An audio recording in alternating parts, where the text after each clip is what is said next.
नमस्कार दोस्तों, defence show में आपका स्वागत है। तो दोस्तों, रूस और यूक्रेन के बीच चल रहे युद्ध ने अब भयानक रूप ले लिया है। रूसी सैनिकों ने यूक्रेन के बड़े बड़े शहरों पर अपना कब्जा किया है और रूस के स्पेशल फोर्स का टॉप कमांडर मारा गया है। साथ ही रूस यूक्रेन के प्रेसिडेंट बातचीत के लिए सामने आ रहे हैं, ये भी मैं आपको बताऊंगा। और इसी के साथ ही साथ भारत सरकार ने रूस यूक्रेन युद्ध के बीच ऑपरेशन गंगा शुरू कर दिया है और अब एलन मस्क और नॉर्थ कोरिया की इस युद्ध में एंट्री हुई है, ये भी मैं आपको बताऊंगा। तो वीडियो में अंत तक बने रहिए। साथ ही लेटेस्ट खबरों के लिए चैनल को जरूर सब्सक्राइब करिए।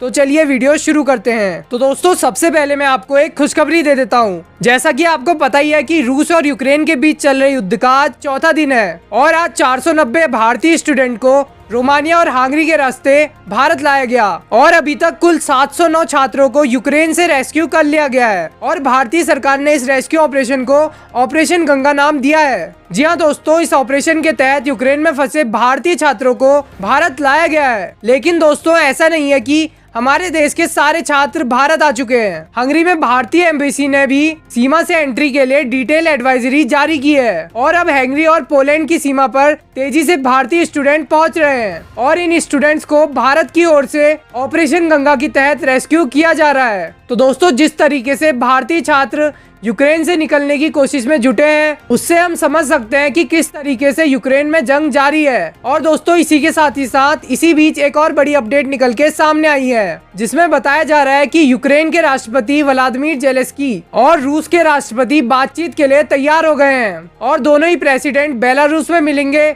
और यूक्रेन के मामले को सुलझाने की पूरी कोशिश करेंगे। लेकिन दोस्तों, रूस और यूक्रेन की बातचीत तो बाद में होगी। यहाँ यूक्रेन में जंग ने तूफानी रूप ले लिया है और रूस की सेना ने यूक्रेन के दूसरे सबसे बड़े शहर खार्किव में एंटर कर लिया है और वहाँ घमासान युद्ध हो रहा है। और वहीं दूसरी तरफ राजधानी कीव में यूक्रेन की सेना रूस की सेना को टक्कर दे रही है और यूक्रेनी सेना ने रूस की तरफ से लड़ रहे चेचन स्पेशल फोर्स के टॉप जनरल को मार गिराया है। और दोस्तों, वहीं दूसरे शहर चेर्नोबिल में भी रूसी सेनाओं ने कब्जा तो कर लिया है, मगर वहां पर बहुत सारे गोला बारूद फेंके गए थे, जिसके कारण अब रेडिएशन और धूल से रूसी फोर्सों को वहां पर मूवमेंट करने में काफी ज्यादा दिक्कत आ रही है। और इसी के साथ ही साथ नॉर्थ कोरिया ने भी एक स्टेटमेंट जारी किया है, जिसमें उसने बताया है कि अमेरिका इस युद्ध की सबसे बड़ी जड़ है और यूक्रेन को उसने अपनी बातों में उलझाकर रूस के साथ युद्ध करने पर मजबूर किया है और जब सपोर्ट करने की बारी आई तो वो बिल्कुल चुपचाप बैठा है। और अंत में नॉर्थ कोरिया का कहना था कि अब अमेरिका सुपर पावर नहीं रहा, यानी अमेरिका भीगी बिल्ली की तरह छुपकर बैठा है। और दोस्तों, जिस तरह की स्थिति यूक्रेन में चल रही है,